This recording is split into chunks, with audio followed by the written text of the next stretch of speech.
So what we're going to be looking at are some different formulas in the electricity unit that you need to know how to use. We've already dealt with one, and here's the one that we've covered in class already. And this is Ohm's law and how to calculate resistance. And if you remember when we looked at this formula, we labeled, just like I've got here on the board already, what each letter represented and the units that that letter is measured in. And so R represents resistance of a circuit, and that resistance is measured in units of ohms, denoted by this Greek letter symbol, omega. V stands for voltage, measured in volts, and I stands for current, measured in amps.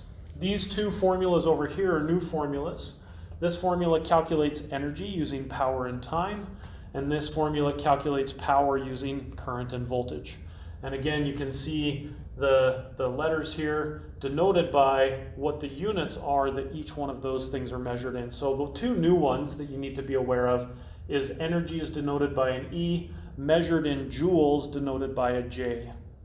And P is measured, it represents power, measured in watts, which is denoted by the letter W, and T is time, measured in seconds.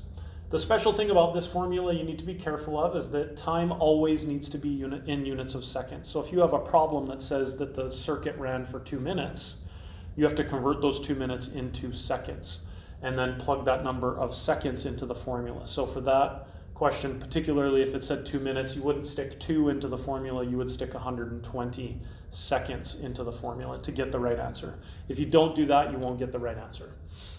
And so energy, if we had something that was referring to the energy that a particular substance is using, then if it was 100 joules, that's how I would write that out. Okay.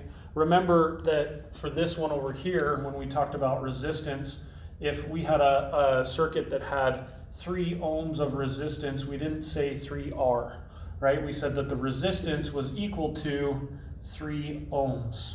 And so that's how we write that out, and just sort of a quick review on that concept that we've already covered in class. This last formula down here in the bottom is a formula that calculates efficiency. Now, efficiency makes use of this term energy right here, which is measured in joules, and you can see that we can calculate energy by using this formula. But for any appliance that's plugged into the wall, that appliance or anything that's plugged into the wall that's going to draw energy out of an electrical circuit is going to take that energy and put it into itself. But an appliance that draws a certain amount of energy into it isn't always going to, and hardly ever actually, converts all of that energy into useful energy. Because machines have moving parts and there's things that rub, lots of times we have energy that's lost due to friction. And how much we can reduce the amount of friction in a particular device is going to increase the efficiency that that device moves at. So if you think of, for example, a rusty chain on a bicycle. If you have a chain that's got so much rust on it that you can't even turn the pedals, then that bike's going to be 0% efficient. You stick in a whole bunch of joules of energy, but because that energy isn't enough to turn the pedals, then that bike is 0% efficient. It doesn't turn any of the energy that's going into it into useful energy, which is moving you on the bike. Conversely, if you have a bike that's got a really well-oiled chain and it moves really easily, you can stick a lot of energy into that bike, and that bike will convert that energy into a lot of useful energy that will move you from point A to point B. And so this is why riding a bike with a rusty chain is a lot harder work for you than it is riding a bike with a really nicely oiled chain. And so efficiency is calculated by the energy out divided by the energy in a particular system. So if I have, again, for example, a bike, and I put certain amount of energy in,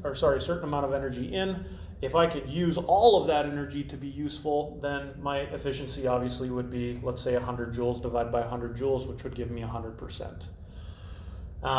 But if I'm only able to convert 50 joules of that 100 joules into useful energy, then I would only be 50% efficient for that machine. Now, because we're talking about the electricity unit, these devices are typically going to be devices that are plugged into an electrical circuit that's drawing energy and power from from that circuit. And so when we're calculating efficiency for electrical devices, we're talking about how much electrical energy is going into the device versus how much energy of that was used to actually perform the task. Like, let's say a dryer pulls this much energy out of the wall but only uses this much energy to dry the clothes. So how efficient is the dryer? And so we'll look at some practice problems in the next clip to kind of give you a sense of how to do these problems and use these formulas. And so we'll be right back. Back again with our examples to illustrate the formulas that you need to be able to use and be able to complete your assignment. So here's just a quick little generic practice problem where it says an electrical device requires 50 watts of power, okay, and runs for 30 seconds. And so when this device runs for this period of time, it's going to draw a certain amount of electrical energy out of the outlet, and this problem wants you to calculate that. How much energy does it take in? And so what you see here on the board is what you would need to write down to show your work.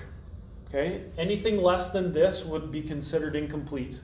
And the reason why is because this is a great way to help keep things organized and to make sure that your work is legible, but also to make sure that you're plugging things in correctly and that myself and Mr. Wolf know that you know what you're doing rather than just writing out what the answer is.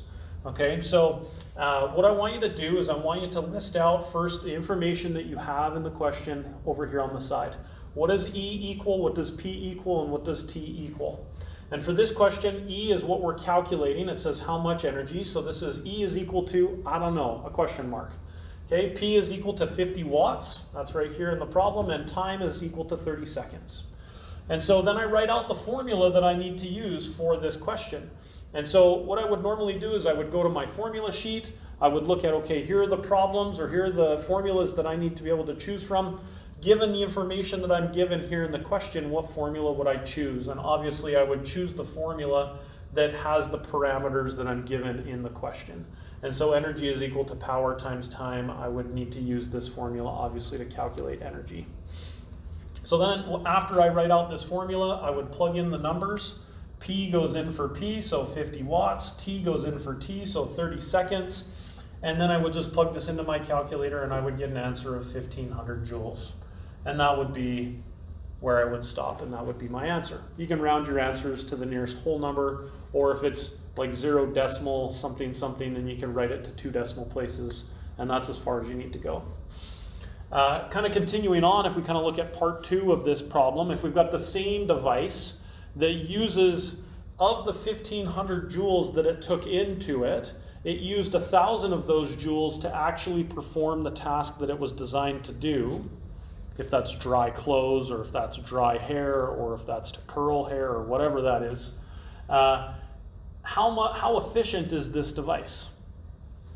And so, again, set it up where you're choosing the formula that you're going to be using. Obviously, I'm calculating efficiency here, so efficiency is, I don't know, question mark. And the energy out is how much energy was used to actually perform the useful task. Energy in was how much it took in from the electrical circuit. So this number was actually calculated by using this formula in the previous part of this question. And so then I plug that into here, 1500, and then I've got my formula here. Energy out is 1,000 joules, energy in 1500 joules. I multiply that by 100 to get my percentage, and my percentage punches out as 67%.